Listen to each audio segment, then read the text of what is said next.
특별히 이익을 많이 낸다고 우리를 유혹하는 사람들이 많아요.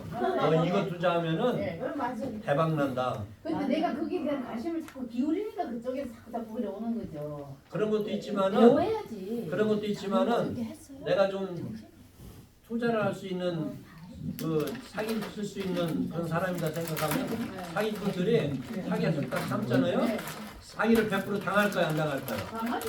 100% 당해요. 그러니까 그런 여지를 주지 근데 말아요. 당할 게 없으니까 뭐 당해. 그렇죠. 없어야지 당하지. 그렇게 자, 알면은 안 돼. 그래서 이익을 많이 준다고 유혹하는 사람들이 있어요. 네. 절대 이익 많이 주는 그 이익을 그냥 공짜로 주는 건 없어요. 근데 한국에서 뉴스를 보면은 네, 그런 그 이익을 많이 준다고 투자하면은 그래서 이익을 많이 줘요. 예를 들어서 1억을 빌려가면은 첫 달에 한 5%면 500만 원이죠. 한 달에 5%씩 주면 1년이면은 어떻게 몇 프로예요? 말도 안 돼. 60%가 나오죠. 처음에는 근데 그거보다도 더 많이 한 뭐 10% 20% 나온다 그래가지고 1억 투자하면은 1,000만 원도 주고 그러면서 이렇게 수익이 났다 그래요. 자, 1억 투자했는데 한 달에 1,000만 원 벌었어요. 마음에 들까요, 안 들까요? 들어요. 그러면 어떻게 해야 되겠어요? 더 투자해요. 돈 없는데 어떻게 해야 돼요? 끌어다가 가지고 다 모아요. 네, 제 뭐 가족들, 사돈 팔촌 친구들 다 하고 집 담보 해가지고 대출 받고 갖다가 줘요. 그럼 두 달째 그 1억을 더 투자를 했어요. 두 달째 2천만 원이 들어와야 되잖아요. 안 들어요? 그럴까요, 안 그럴까요? 안 들어요? 네. 그리고 전화하면 연락이 될까요, 안 될까요? 그 고수익 생긴다고 하는 건 절대 하면 안 돼요. 그리고 개인들의 투자를 하면 절대 안 돼요. 네. 그거는 확실하게 믿을 수 있는 기관에. 그 다음에 신중하지 않은 충동. 지금 누가 와서 야 이거 돈 많이 이거 벌으면 확실한 거야. 너 나 믿지? 그러면 그래? 하고서는 투자하는 거. 충동. 그러니까 자기가 정보가 없이 투자하는 건 100%안 한다. 생각하면 돼요. 그다음에 이 투자를 하면은 손해를 볼 가능성도 분명히 있는데 그 얘기를 안 해주고 이익만 생긴다고 그렇게 확실하다고 이제 강조하는 그런 사람들 절대 투자하면은 안 됩니다. 그래서 투자는 신중하고 또 인내를 가지고 해야 돼요. 일시적으로 투자했다가 뭐 그 돈 탁 벌고 딱 빠지고 절대 이게 안 됩니다. 그래서 철저히 투자에 대한 공부를 하고 그 전에 전문가와 상담을 하고 아까 권사님이 그런 말씀을 해주셨는데 그렇게 마음이 많은 사람들끼리 투자 클럽을 만들어 가지고 서로 저런 정보 제공도 하고 이렇게 하면서 같이 하면은 굉장히 좋을 거예요. 근데 문제는 뭐예요?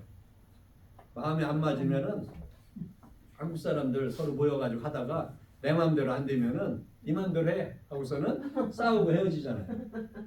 그래서 개인적으로 이 투자 클럽 만드는 거는 굉장히 조심해야 되고 전문가들이 특히 그 큰 주식을 담당하는 그런 회사들은 그런 투자 클럽을 만들어서 운영하기도 하고 그 또 좋은 방법 그 사람들에게 맡겨주면은 그 사람들이 잘 운영해서 주는 그런 것이 더 안전하죠. 내가 확실한 게 있으면은 물론 해야 되겠죠. 왜냐하면은 그 투자 상담가들이나 투자회사에서 해주는 것보다는 더 많이 생길 수가 있으니까. 근데 그런 건 100% 있다 없다? 없다. 자, 투자 유혹을 피하는 방법을 이 성경에서도 얘기하고 있어요. 전도서 15장을 보면은 해 아래서 큰 배단이 되는 일이 있는 것을 보았나니 소유주가 재물을 자기에게 해가 되도록 수요하는 것이라.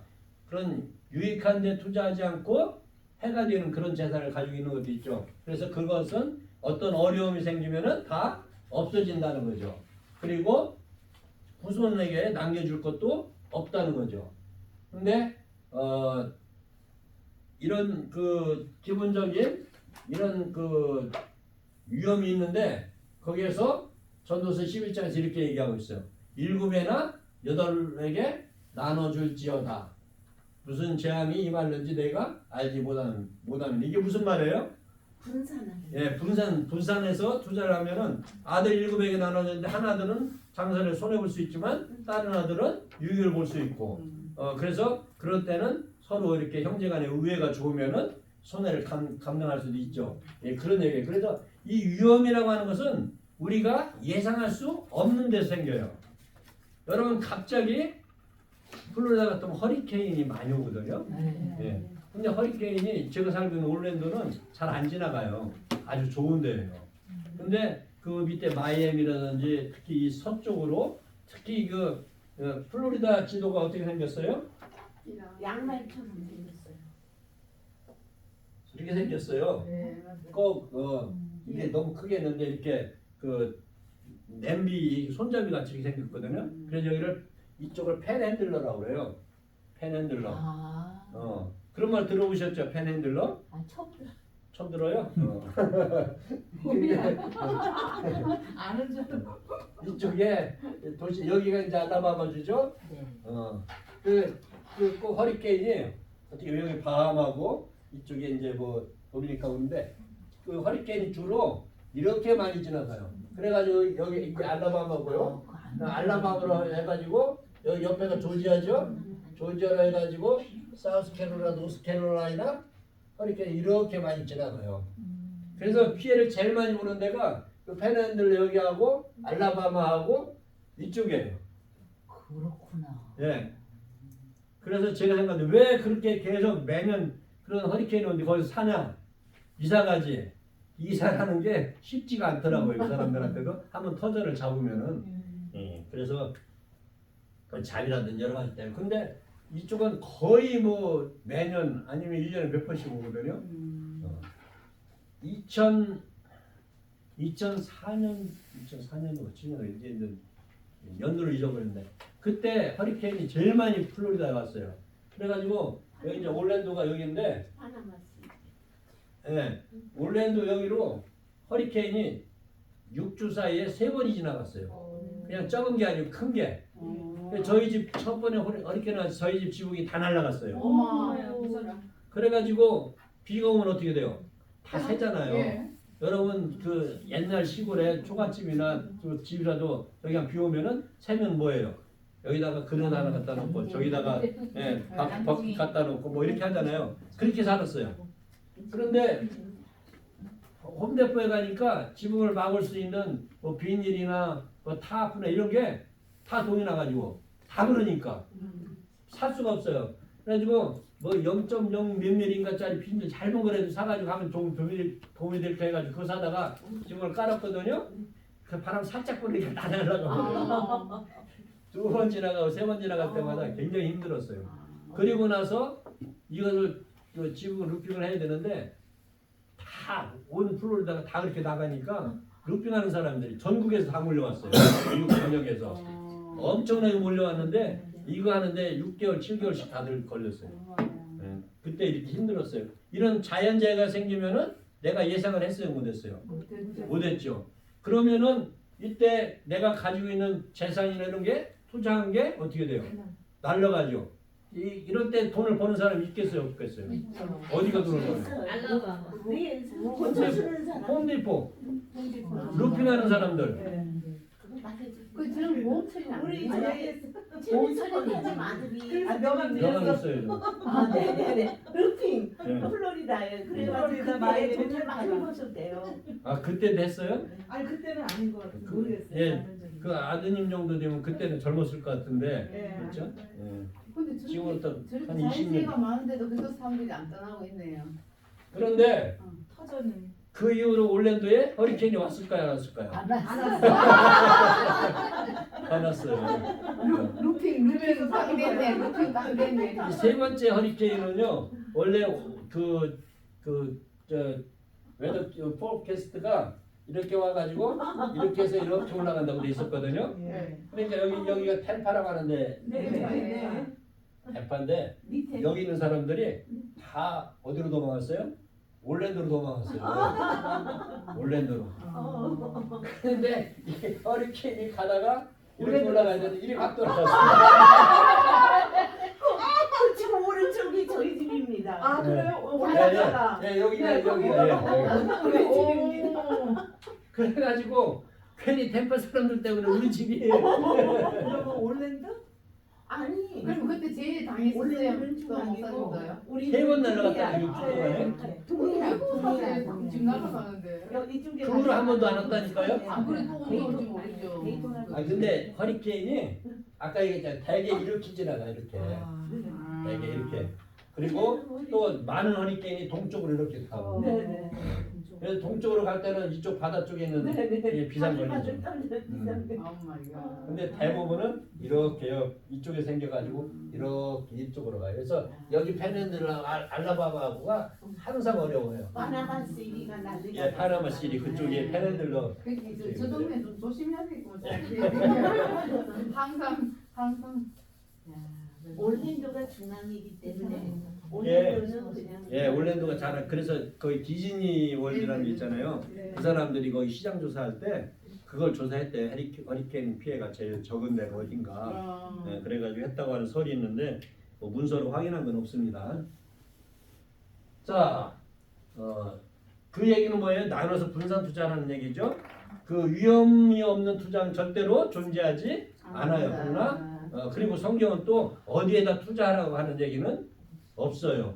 근데 이게 위험이 우리가 예상치 못한 예상할 수 있는 위험이 있으면은 미리 알고 피할 수가 있죠. 근데 허리케인이 갑자기 온다거나 지금같이 허리케인이 위로 가야 되는데 방향을 확 틀어버려. 이거 허리케인 방향 트는 건 누구 맘이에요? 허리케인 지 맘이야? 물론 하나님께서 컨트롤하긴 하시지만은 그래 이런 게 전쟁이 갑자기 일어나고 전쟁이 일어나면은 전쟁이 일어난 나라는 힘들겠지만은 그것 때문에 돈 버는 나라도 무기 장사. 많이 있죠. 한국이 요즘 무기 장사를 잘하고 있어요, 아주. 자, 그래서 이런 걸 피하기 위해서 분산 투자를 하는데 우리가 투자를 하더라도 있는 것을 다 투자를 하지 말아야 돼요.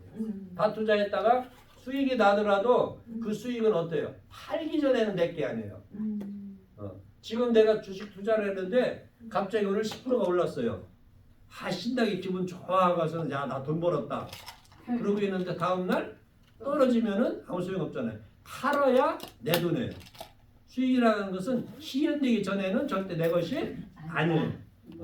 그렇기 때문에 그리고 주식 예를 들어서 어떤 집 같은 거는 한번 투자하면 금방 매수를 안 되잖아요. 그렇기 때문에 내가 살 수 있는 그런 최소한의 경비는 항상 캐시로 가지고 있어야 돼요. 그걸 남겨놓고 투자를 하셔야 돼요.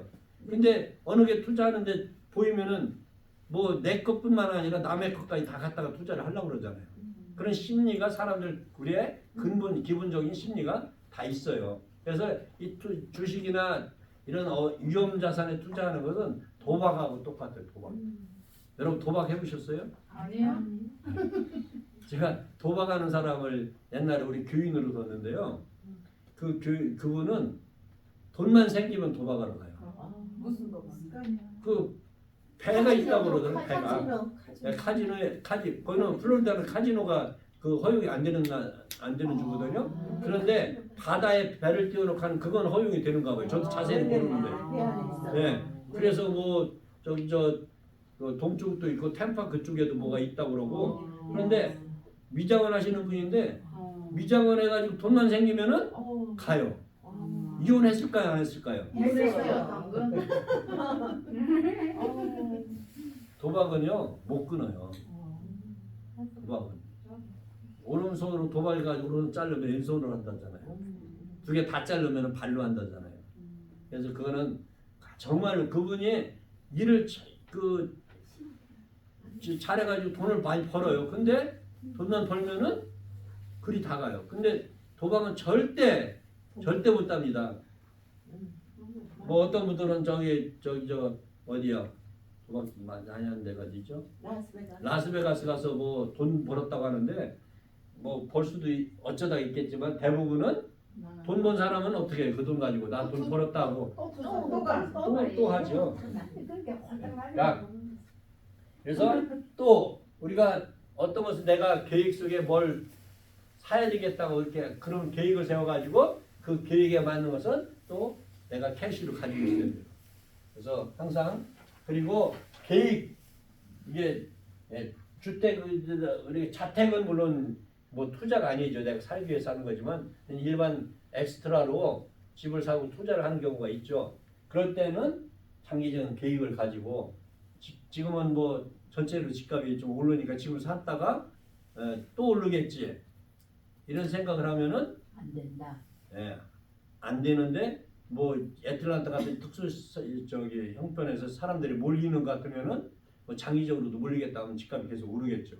예, 그래서 그런 걸 잘 판단해서 해야 되고 아까 얘기했지만 투자를 분산하는데 보통 334라든지 343이라든지 그런 3분의 1, 33%든지 3분의 1씩 나눠서 하는 걸 일반적인 투자 원칙이라고 하는데요. 그게 항상 언제든지 내가 현금화할 수 있는 것을 최소한 30% 내지 33%는 가지고 있어야 돼요. 그래서 필요하면 투자를 했다가 얼른 빼더라도 항상 그래야지 이것까지 다 투자를 해놓으면은 부동산 하기가 굉장히 쉬운 거예요. 그리고 그다음에 금융상품은 현금화하기가 쉽잖아요. 주식 같은 거는 바로 주식시장에다가 팔으면은 뭐 2, 3일이면은 캐시로 나한테 들어와요. 바로 돈은 안 주죠. 그리고 부동산 투자는 오래 걸리니까 현금화가 쉽지 않죠. 그래서 현금화가 쉽지 않은 거 장기 투자, 그다음에 현금화가 쉬운 금융 투자, 그리고 항상 예비로 현금을 가지고 있어요. 현금이라고 하는 것은 말하는 캐시를 가지고 있는 거에 아니라 언제든지 찾을 수 있는 거.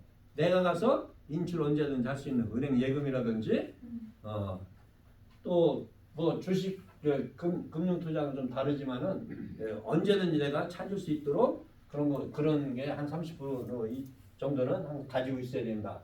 그다음에 우리가 앞으로 그런 걸 준비하기 위해서는 이 보험 가입을 하는 게 참 중요해요.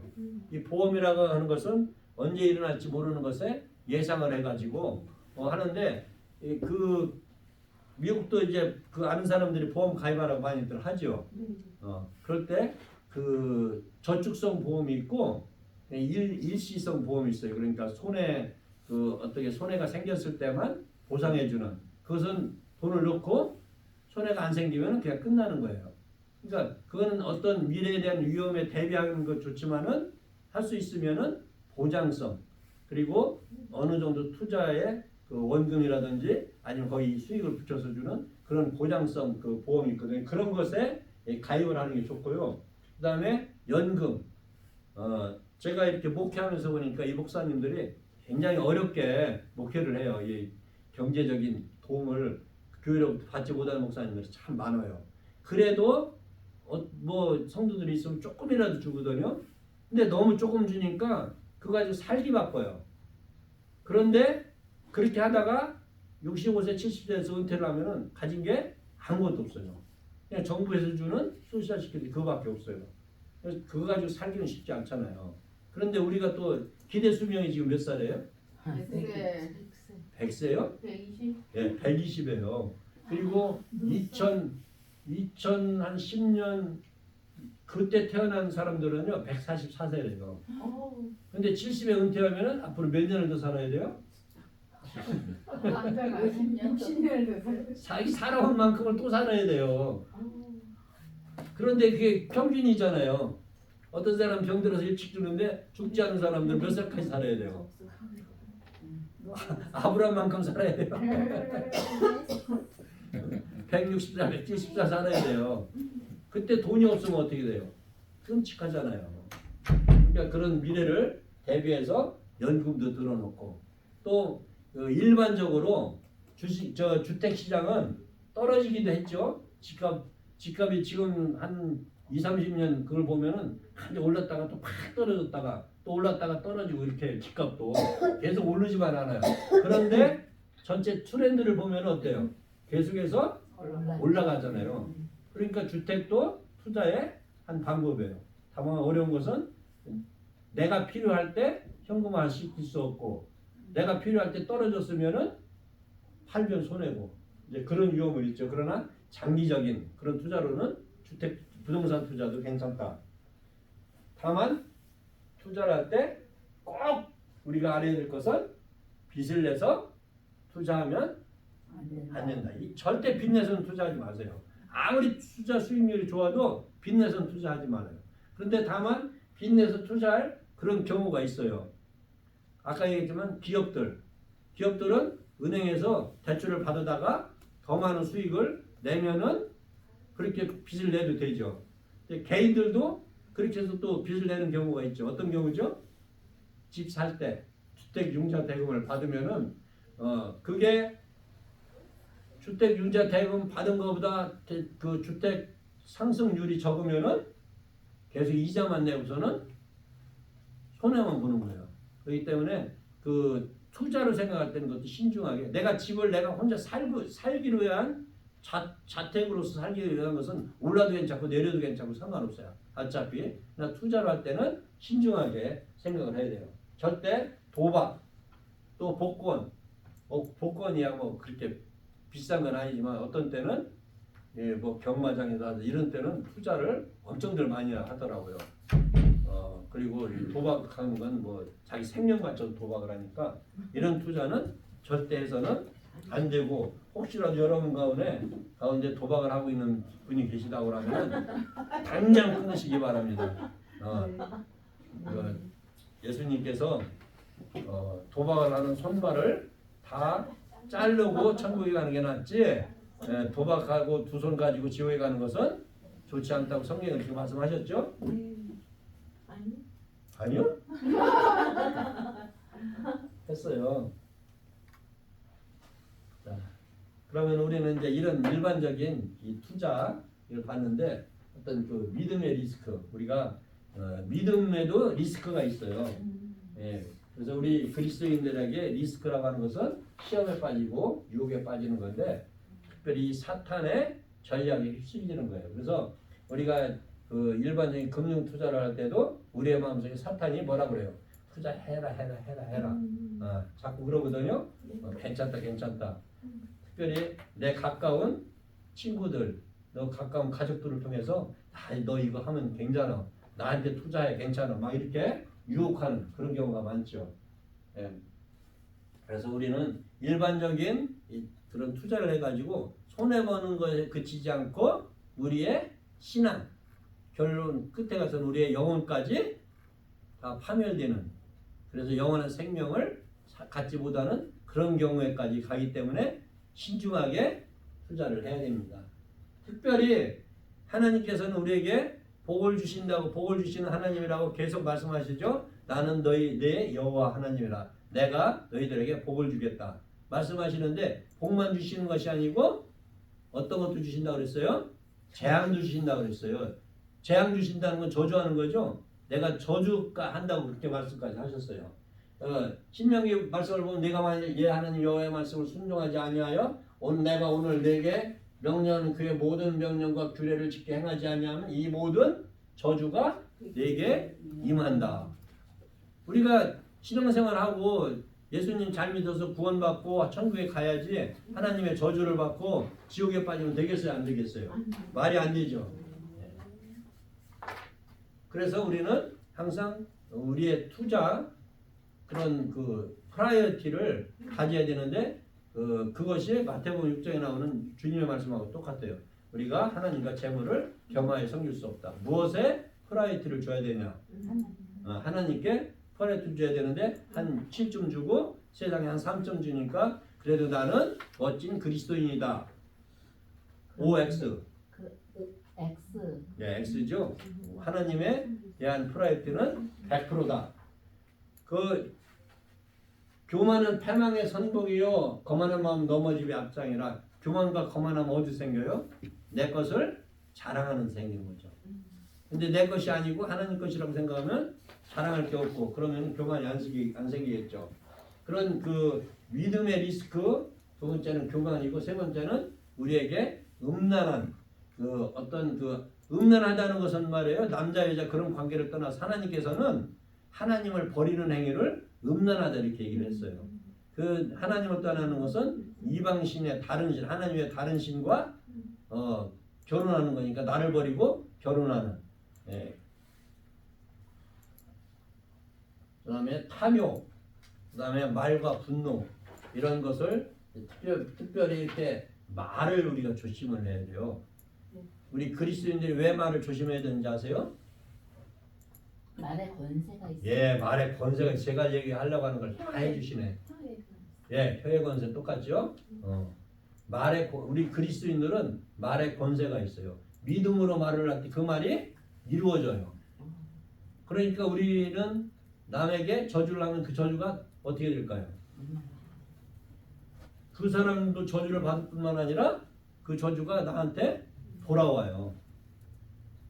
나한테 돌아오는 게 두려워서가 아니고 남을 행하는 그런 저주는 절대. 그래서 우리는 우리 입에 권세가, 말에 권세가 있기 때문에 그 권세를 어떻게 활용을 해야 돼요? 하나님 나라의 영광을 위해서 하나님 나라를 세우는데 써야지, 남을 음해하고 남을 비방하고 중상모략하고 욕하고 험담하고 절대 이것은 안 돼요. 하나님께서 우리에게 말을 하도록 허락하신 이유가, 입을 만들어서 혀를 주고 한 것은 하나님의 영광과 찬양을 드리도록, 사람들에게 유익한 말을 하도록 만들어 주셨지, 남 험담하도록 만들어 주신 것은 절대 안 돼요. 특별히 교회에서 수군수군대고 누구 같은 성도를 비방하거나 또 교회에 어떤 문제가 생길 때 그 어떤 그 주동된 데 가가지고 막 같이 하고 이런 거 절대 하지 마시기 바랍니다. 교회에서 문제가 생기면 쑥 빠지세요, 항상. 네. 그렇다고 또 그 아주 잘못된 그런 그룹이라든지 또 어떤 때는 보면 목회자가 또 잘못할 때도 있어요, 솔직히.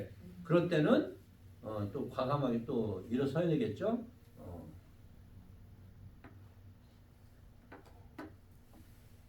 우리가 투자를 하기 위해서는 투자의 목적을 분명히 해야 되는데, 제가 순서를 조금 바꿨어요.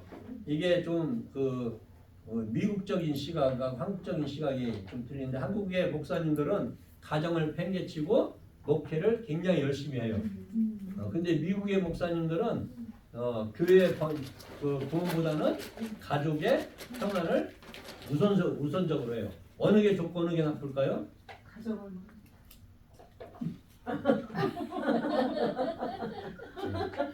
저는 둘 다 좋다고 생각을 해요. 그런데 이제 그 사람에 따라서 이제 판단하는 기준이 다르니까, 왜 한국 목사님들은 성경을 몰라가지고 가족보다는 교회를 우선으로 할까요? 하나님에 대한 충성, 하나님이 하시는 거에 우선을 두기 때문에 그래요. 근데 미국 사회는 그런 게 아니에요. 제일 기본적으로 개인의 프라이버시와 가정의 행복이 우선적인 그런 문화예요. 그러니까 목사님들도 목회를 하다가 교회 일보다 가정이 어려우면 교회를 사임하고 가정에 충실하고 이런 분이 많아요. 그래서 어느 게 좋고 나쁜 건 없어요. 그래서 어느 것에 프라이어티를 두느냐, 교회냐 가정이냐. 근데 이게 가정에 프라이어티를 주는 건 하나님이 별로 안 좋아하시고, 교회에 프라이어티를 주는 것을 하나님이 좋아하시냐? 절대 아니에요. 하나님께서는 가정의 그런 평안과 가정의 행복을 먼저 주셨어요. 아담과 하와를 만들어 놓고 가정을 이루게 하면서 그 가정이 항상 행복하고 하나님과 같이 동행하고 하나님과 함께하는 것을 원하셔서 가정을 만들어 주셨거든요. 하나님께서 가장 먼저 만든 기관이 가정이라는 기관이에요. 그리고 하나님께서는 가정을 우선시한다는 게 절대 나쁘다 말씀하고 있지는 않아요. 근데 한국 사람들은 좀 외울 수가 있어요. 그래서 목사님들이 교회에 열심히 해가지고 자기 막 몸이 어떤 때는 막 좀 안 좋을 때는 40일 기도를 하고 40일 기도하다가 돌아가시기도 하고, 그런데 그 40일 기도하다가 돌아가면 순교라고 생각을 하고 막 이렇게 하시는데, 뭐 본인은 순교라고 생각할지 모르지만은 그분이 돌아가시면 교회에 얼마나 영향이 커요. 그런 걸 잘 생각해서 40일 기도하다 돌아가셔서 순교라고 생각하시는 분 그렇게 해야 되겠죠. 자, 그리고 주님을 섬기는 데 있어서 어떤 재정적인 부담을 느끼지 않고 마음껏 섬길 수 있게, 그렇게 하기 위해서는 첫째 가지고 있는 것이, 이것은 내 것이 아니다, 다 주님 거다, 그런 기본적인 생각을 항상 가지고 있어야 돼요.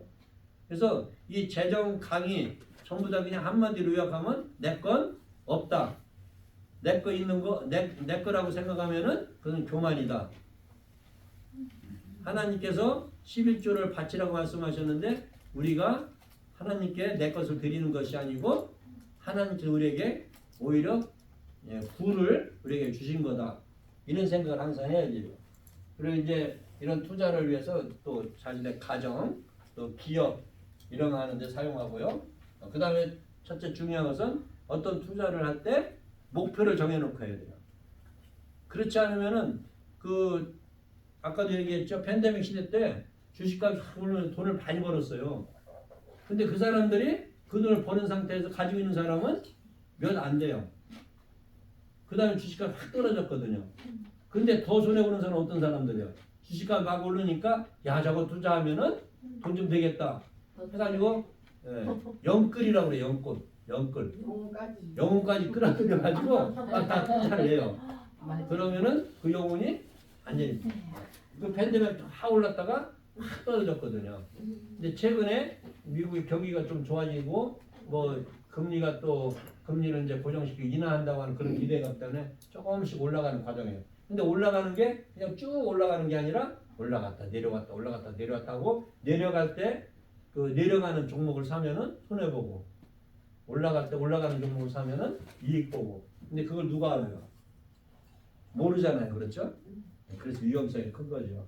근데 특별히 문제가 그렇게 과외 부자라가 되려가는 그런 사람들은 시험과 올무와 여러 가지 어리석고 해로운 욕심에 떨어진다 이렇게 얘기를 하고 있어요. 그러니까 그런 유혹에 절대로 빠지지 마시기를 바랍니다. 네. 이제 우리가 시간이 이제 좀 쉬었다가 해야 되겠죠? 저